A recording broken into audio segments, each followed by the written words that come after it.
जब लगातार 33 साल तक बिना किसी मेजर फेसलिफ्ट के बेचने के बाद सुजुकी ने जिप्सी को 2019 में इंडिया के अंदर बंद करा, तो देश के ऑफ रोड एंथुजियास्ट, सेना, पुलिस और सरकारी महकमों से आवाज उठने लगी कि मारुति अपनी जिम्नी की नई जनरेशन को इंडिया के अंदर लेकर आए, यानी कि ये गाड़ी। लोगों ने खूब उम्मीदें लगाई, कई साल तक वेट करते रहे और अलग अलग फोरम और सोशल मीडिया पर जाकर मारुति को क्रिटिसाइज करते रहे कि मारुति अपनी सबसे बड़ी मार्केट का ख्याल नहीं रख रही है, क्योंकि उनकी जिम्नी कई छोटी मार्केट्स के अंदर अवेलेबल थी, लेकिन उनकी सबसे बड़ी मार्केट यानी कि इंडिया के अंदर नहीं। खैर, 4 साल बाद ही सही मारुति सुजुकी ने सुना, समझा और जून 2023 में अपनी जिम्नी को इंडिया के अंदर लॉन्च कर दिया। लेकिन कोई रेगुलर 3 डोर जिम्नी नहीं, बल्कि इंडिया के लिए स्पेशल 5 डोर जिम्नी। मारुति को उम्मीद थी कि इस गाड़ी के लिए जितनी आवाजें उठ रही हैं, जितनी इसकी मांग हो रही है, उस हिसाब से इसकी सेल्स भी ठीक ठाक होंगी, और अगर हम 5 डोर वाला वर्जन इंडिया के अंदर लेकर आएंगे तो ये और भी ज्यादा लोगों के लिए प्रैक्टिकल साबित होगी, जिसकी वजह से इसकी सेल्स फर्दर बढ़ेंगी। लेकिन क्या ऐसा हुआ? नहीं। जून 2023 यानी कि जब ये गाड़ी लॉन्च हुई थी, उससे लेकर मार्च 2024 तक जिम्नी की सिर्फ 17,000 यूनिट्स बिकी थी इंडिया के अंदर, यानी कि पूरे 9 महीनों में सिर्फ इस गाड़ी की 17,000 यूनिट्स ही बिक पाई थी। और ये उस सुजुकी कंपनी की गाड़ी है जिसने 2023 में अपनी स्विफ्ट की 2 लाख यूनिट्स बेची थी। चलो कोई बात नहीं, इंडिया के अंदर ये नई गाड़ी थी तो पहले साल इसकी सेल्स कम होना फिर भी समझ आता है। ऑटो इंडस्ट्री के अंदर अक्सर देखने को मिलता है कि 1 साल बाद गाड़ी की जो सेल्स होती है वो अक्सर और ज्यादा बढ़ना चालू हो जाती है, क्योंकि लोगों को प्रोडक्ट के ऊपर भरोसा होने लगता है। लेकिन जिम्नी के साथ यहाँ पर भी उल्टा हुआ, क्योंकि 2023 से 2024 के फाइनेंशियल ईयर में जिम्नी की जो सेल 17,000 यूनिट्स के आसपास थी, वो अब 2024-25 के फाइनेंशियल ईयर में घटकर सिर्फ 8700 यूनिट्स की रह गई थी। और इस साल यानी कि 2025 में अप्रैल से लेकर जुलाई तक, यानी कि पिछले 4 महीनों में इस गाड़ी की सिर्फ 1846 यूनिट्स ही बिकी हैं। यानी कि अगर हम ऑन एन एवरेज देखें तो एक महीने में इस गाड़ी की सिर्फ 461 यूनिट्स ही बिक पा रही थी। और अगर इस साल इस गाड़ी की सेल्स का यही हाल चलता रहा तो मेरे ख्याल में 6000 यूनिट्स पार करना भी इस गाड़ी के लिए इस साल बहुत ज्यादा मुश्किल हो जाएगा। इन नंबर्स को देख के समझ में आता है कि मारुति की इस गाड़ी के हाल उनकी बाकी गाड़ियों के मुकाबले बहुत ज्यादा खराब है इंडिया के अंदर। लेकिन वहीं इसको पूरी तरीके से कॉन्ट्राडिक्ट करती हुई खबर हमें जापान से आती हुई दिखाई देती है, क्योंकि जब रिसेंटली सुजुकी ने इंडिया के लिए स्पेशली बनाई गई 5 डोर जिम्नी को जिम्नी नोमैड के नाम से जापान के अंदर लॉन्च किया, तो पहले 4 दिनों के अंदर ही इस गाड़ी की 50,000 बुकिंग्स हो गई थी। और ये बुकिंग्स इतनी ज्यादा थी कि सुजुकी को बुकिंग्स वहां पर बंद करनी पड़ी। तो यहाँ पर एक बहुत बड़ा सवाल ये है कि जो गाड़ी भारत के फेवरेट ब्रांड के अंडर आने के बावजूद भी हमारे देश के अंदर फेल हो गई, वो जापान के अंदर इतनी ज्यादा कामयाब कैसे हो पाई। और बात सिर्फ जिम्नी की ही नहीं है, होंडा भी जो एलिवेट इंडिया के अंदर बेचती है, वो उसी एलिवेट को यहाँ से मैन्युफैक्चर कर जापान भी एक्सपोर्ट करती है। लेकिन एलिवेट की जो मंथली सेल्स इंडिया के अंदर 1300 से 1400 यूनिट के आसपास रहती है, वो जापान में 4000 यूनिट को भी पार कर जाती है। यानी कि सेम कार्स जो इंडिया के अंदर ना के बराबर बिक रही हैं, उनको जापान के अंदर अच्छी खासी सक्सेस मिल रही है। तो ऐसा आखिर क्यों? आज हम इन दोनों गाड़ियों की मदद से जापान और इंडिया की कार बाइंग मेंटालिटी को थोड़ा सा समझने की कोशिश करेंगे और जानने की कोशिश करेंगे कि इंडिया के अंदर इन गाड़ियों को या फिर इन जैसी गाड़ियों को सक्सेस क्यों नहीं मिल पाती है। साथ ही साथ हम इस वीडियो के अंदर ये भी समझेंगे कि सुजुकी की कौन सी वो गलतियां हैं जिनकी वजह से जिम्नी इंडिया के अंदर नहीं बिक पा रही है, और क्यों होंडा एलिवेट ज्यादा सेल्स रिजर्व करती है हमारी धरती पर भी। लेकिन उससे पहले please consider subscribing to our channel, क्योंकि आप में सिर्फ 29% लोगों ने ही हमारे चैनल को सब्सक्राइब कर रखा है। आप सब्सक्राइब करोगे तो हमें ऐसी ही बढ़िया बढ़िया वीडियोस बनाने की बहुत ही ज्यादा मोटिवेशन मिलेगी। तो चलो वीडियो में वापस लौटते हैं और सबसे पहले हम बहुत ही ज्यादा ब्रीफ में, यानी कि बहुत ज्यादा जल्दी में जिम्नी के बारे में समझ लेते हैं कि वो इंडिया के अंदर फेल क्यों हुई। जल्दी में इसलिए समझेंगे क्योंकि ज्यादातर लोगों को इसका रीजन पता है, और वो है ये गाड़ी।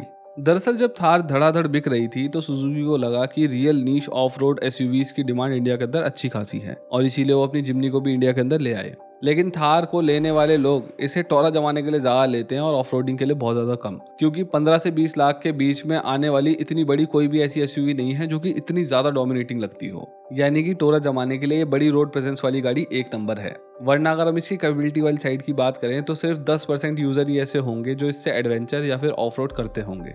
और यही एक बहुत बड़ा रीजन बना कि जब जिम्नी इंडिया के अंदर आई तो वो बिल्कुल भी नहीं बिकी, क्योंकि गाड़ी तो बहुत ज्यादा कैपेबल थी लेकिन रोड प्रेजेंस मिसिंग थी। और यहीं पर जापानीज मार्केट इंडियन मार्केट से बहुत ही ज्यादा अलग है, जिसके बारे में हमें वहां की टॉप 10 सेलिंग कार्स को देखकर बहुत ही ज्यादा अच्छे से समझ में आ सकता है। 2024 में जापान की जो मोस्ट सेलिंग गाड़ी थी वो थी करोला, जो कि सेडान और हैचबैक वर्जन में अवेलेबल है। सेकंड जो मोस्ट सेलिंग गाड़ी थी वो थी यारिस, जो कि एक हैचबैक है। थर्ड जो मोस्ट सेलिंग गाड़ी थी वहां पर वो थी टोयोटा सिएंटा, जो कि एक एमपीवी है। फोर्थ थी निसान की नोट, जो कि अगेन एक हैचबैक है। और ऐसी अगर हम इनकी टॉप 10 सेलिंग गाड़ी की लिस्ट को ऊपर से नीचे तक देखेंगे ना, तो इन टॉप 10 सेलिंग गाड़ियों के अंदर हमें कोई हैचबैक दिखाई देगी, कोई मिनी वैन दिखाई देगी, कोई एमपीवी दिखाई देगी, तो कोई सेडान दिखाई देगी। और इस पूरी टॉप 10 की लिस्ट में सिर्फ एक ही सब कॉम्पैक्ट क्रॉसओवर है, यानी कि होंडा वीजल, जो कि नेक्सॉन जैसी शेप वाली गाड़ी है। और अगर इसको इंडिया में लाया जाता ना तो इसे भी एसयूवी एसयूवी ही बोला जाता। तो मैं मान के चलता हूँ कि इंडिया के हिसाब से वहाँ की टॉप 10 की लिस्ट में सिर्फ एक ही एसयूवी है और वो है होंडा की ये वाली गाड़ी। और इस टॉप 10 सेलिंग कार्स की लिस्ट से हमें क्लियरली समझ में आता है कि जापानीज अपनी जरूरतों के हिसाब से गाड़ियां खरीदते हैं। वहाँ पर एमपीवीज और वैन्स इसलिए ज्यादा बिकती हैं क्योंकि इनके अंदर बहुत ज्यादा स्पेस होता है, सेडान्स की राइड क्वालिटी काफी ज्यादा अच्छी होती है और इनको मेंटेन करना आसान होता है, और हैचबैक्स सस्ती पड़ती है और इनके लिए स्पेस की बहुत ज्यादा दिक्कत नहीं होती है। और यही जो जापानीज लोगों की प्रैक्टिकलिटी और खुद की प्रेफरेंस को समझते हुए गाड़ी लेने की जो आदत है ना, यही जिम्नी को वहां पर सक्सेसफुल बनाती है, क्योंकि उनको पता है कि ये गाड़ी बहुत ज्यादा कैपेबल है और ये उनके ऑफ रोड एंथुजियास्ट जो लोग होते हैं उनकी रिक्वायरमेंट को आराम से पूरा करती है। हाँ, बेशक से फ्लैशी और एक बड़ी एसयूवी नहीं है, लेकिन इस बात से जापान के लोगों को बिल्कुल भी फर्क नहीं पड़ता है। लेकिन अगर हम इंडिया के कस्टमर्स को देखें तो उनको फर्क पड़ता है, और ये हमारी टॉप 10 सेलिंग कार्स की लिस्ट से भी देखने को मिल जाता है। क्योंकि हम लास्ट ईयर यानी कि 2024 की टॉप 10 सेलिंग कार्स की लिस्ट पर नजर डालें तो नंबर 1 पे हमें दिखाई देती है टाटा की पंच, जिसको इंडिया के अंदर एक सब कॉम्पैक्ट एसयूवी की तरीके से पेश किया जाता है। फिर 4th नंबर पर आती है एक और एसयूवी यानी कि ब्रेजा। 5th नंबर पर आती है फिर से एक और एसयूवी यानी कि क्रेटा। 6th पर फिर से एक और एसयूवी यानी कि ग्रैंड विटारा। और 9th नंबर पर आती है बड़ी एसयूवी यानी कि स्कॉर्पियो। और 10th नंबर पर फिर से एक और एसयूवी है यानी कि नेक्सॉन। यानी कि इंडिया की टॉप 10 सेलिंग गाड़ियों में से 6 तो एसयूवी ही हैं अलग अलग प्रकार की। वहीं जापान में सिर्फ एक ही ऐसी गाड़ी है और उसको भी वो एसयूवी नहीं मानते हैं। देखो, मैं मानता हूँ कि जो हमारे रोड्स के हालात हैं उनमें ये फ्रंट व्हील ड्राइव ही हाई ग्राउंड क्लियरेंस वाली कार्स काफी ज्यादा काम की साबित होती हैं, इसलिए इनकी जो सेल्स हैं वो हाई हैं और वो जस्टिफाइबल भी हैं। लेकिन पंच और ब्रेजा ऐसी छोटी क्रॉसओवर्स को एसयूवी का नाम दे देना, एलिवेट और क्रेटा जैसी गाड़ियों को इंटेंशनली एक एसयूवी जैसे लुक्स के साथ बनाना, या फिर महिंद्रा और थार जैसी बड़ी एसयूवीज की इतनी ज्यादा सेल्स होना, ये सारी बातें एक तरफ इशारा जरूर करती हैं, और वो है डोमिनेंस। इंडियंस को अपने रोड्स पर डोमिनेटिंग गाड़ियां चाहिए, लेकिन ऐसा क्यों? इसको कुछ हम साइकोलॉजिकल टर्म से समझ सकते हैं, जैसे कि पहला है टेरिटोरियल डोमिनेंस, यानी कि जितनी बड़ी गाड़ी उतनी ज्यादा सेफ्टी और पावर की फील, जस्ट लाइक नेता लोग, और इसीलिए जो नेता होते हैं वो बड़ी बड़ी फॉर्च्यूनर जैसी गाड़ियों में चलते हैं। सेकंड है इल्यूजन ऑफ कंट्रोल, यानी कि जितनी ऊंची पोजीशन पे ड्राइव करते हो आप, जितना ऊंचा बैठते हो, उससे आपको ज़्यादा कंट्रोल वाली फीलिंग आती है। और थर्ड है सोशल कंपैरिजन थ्योरी, यानी कि लोग अपनी वर्थ अपने आप को दूसरे लोगों से कंपेयर करने के बाद ही करते हैं, फिर चाहे वो बड़े मकान हो या फिर बड़ी गाड़ियाँ। यानी कि इस बात से इनकार नहीं किया जा सकता है कि भारत के लोग सिर्फ खराब रास्तों की वजह से बड़ी बड़ी गाड़ियाँ नहीं ले रहे हैं, बल्कि इसमें हमारा ईगो, डोमिनेंस और आइडेंटिटी भी छुपी है। और इतने पैसे देने के बावजूद भी इंडियंस के हिसाब से जिम्नी इन 4 में से 3 बॉक्सेस को टिक ही नहीं करती है। अब यहाँ तो हम भारतीयों के माइंडसेट की वजह से जिम्नी ने मार खाई है, लेकिन 2 गलतियां ऐसी हैं जो मारुति ने खुद करी हैं जो जिम्नी पर काफी ज्यादा भारी पड़ी हैं। जैसे पहली है प्राइसिंग।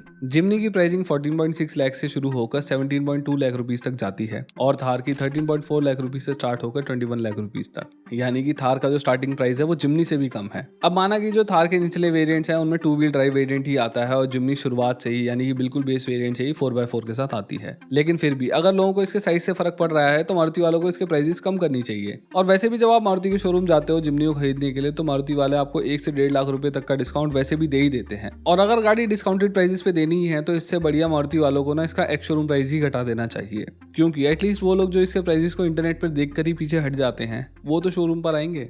दूसरी दिक्कत जो जिम्नी के साथ है वो है इसका 1.5 लीटर का पेट्रोल इंजन, जिसकी माइलेज बहुत ज़्यादा कम है और पावर भी बहुत ज़्यादा मीडियोकर सी है। इंडिया में हर इंसान गाड़ी को माइलेज देखकर ही लेता है, इट डजंट मैटर कि वो किस कैटेगरी में आती है, सबको गाड़ी की माइलेज अच्छी ही चाहिए, और इस बात को मारुति से अच्छा कोई भी नहीं समझता है।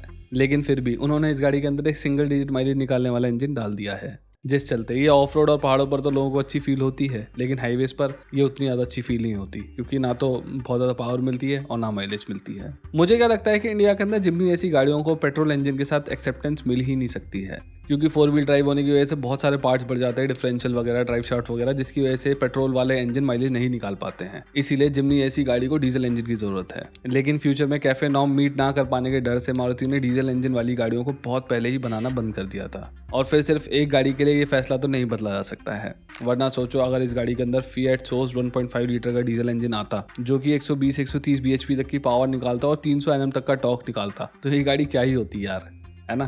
खैर छोड़ो, जो अब नहीं हो सकता उसके बारे में क्या कर सकते हैं। तो अब मुझे लगता है कि आप लोगों को ये समझ में आ गया होगा कि जिम्नी के फेलियर में कुछ हमारा हाथ है और कुछ खुद मारुति का है, और मेरे हिसाब से कुछ डेफिनेटली ऐसे चेंजेस है जो मारुति अगर करती है तो इंडिया के अंदर इस गाड़ी की जो सेल्स है वो थोड़ी बढ़ सकती है। लेकिन इंडिया के अंदर एक गाड़ी ऐसी है जिसके अंदर कुछ भी बदलने की जरूरत नहीं है, वो प्योरली सिर्फ हमारी बाइंग हैबिट्स की वजह से नहीं बिक पा रही है, और वो है होंडा की एलिवेट। जैसे मैंने पहले बताया कि एलिवेट भी इंडिया के अंदर जापान में एक्सपोर्ट करी जाती है और वहाँ पर इस गाड़ी की 4000 यूनिट्स तक बिकती है, लेकिन इंडिया के अंदर सिर्फ 1300 यूनिट्स के आसपास। देखो होंडा एलिवेट के अंदर आपको फीचर्स तो क्रेटा इतने नहीं मिलेंगे, ना ही उस तरीके की स्क्रीन मिलेगी, ना ही वो पैनोरामिक सनरूफ वगैरह मिलेगी, मतलब फ्लैशी चीजें इसके अंदर नहीं मिलती हैं। लेकिन फिर चाहे इसका इंजन हो जो कि इंडिया के अंदर fastest naturally aspirated 1.5 litre engine है, या फिर इसका सेफ प्लेटफॉर्म हो जो कि जैपनीज एनकैप के अंदर 5 स्टार रेटिंग लेकर आ चुका है, या फिर ये फैक्ट कि इस गाड़ी के अंदर बटन्स का इतना सही यूज किया गया है कि गाड़ी चलाते टाइम कभी भी आपको डिस्ट्रैक्शन फेस नहीं करना पड़ेगा, ये सभी फैक्ट्स मिलकर ना इस गाड़ी को एक परफेक्ट गाड़ी बनाते हैं। और मुझे नहीं लगता है कि होंडा को इसके अंदर कुछ खास बदलाव करने की जरूरत है, ये बस हमें थोड़ी सी अपनी सोच बदलने की जरूरत है ताकि हम थोड़ी बेटर गाड़ियों की तरफ जा पाएं,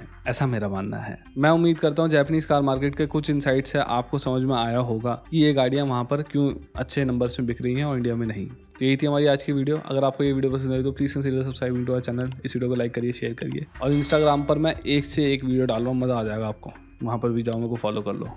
थैंक यू।